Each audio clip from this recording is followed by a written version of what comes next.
Recently, Taiwan has received global attention for importing the M1A2T main battle tank from the United States, its first new tank purchase in nearly 30 years.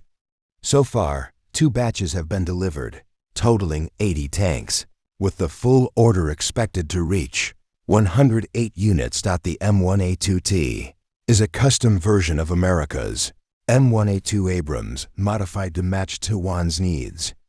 It's equipped with a 120mm smoothbore gun, advanced fire control, and digital battlefield systems. However, unlike US versions, the export model uses reduced power armor-piercing rounds and lacks depleted uranium armor, meaning its protection is somewhat lower. Weighing about 63 tons, the tank's heavy weight poses serious mobility challenges in Taiwan. Many bridges there are built to civilian load limits only, 15 to 30 tons, making large-scale movement difficult and restricting its deployment areas. The cost and logistics are also significant.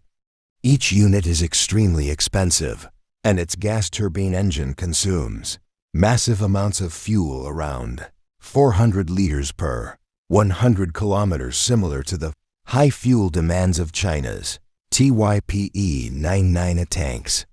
Maintenance is complex and requires strong supply chain support. But the biggest question isn't about cost, it's about survivability. In today's wars, where drones, precision missiles, and loitering munitions dominate the battlefield, many experts believe that heavy tanks have become easy targets. Former Taiwan Air Force Deputy Commander Zhang Yanting even commented that the M1A2T has parade value but no combat value, arguing that one tank's price could fund hundreds or even thousands of drones. Critics on social media echo the same view,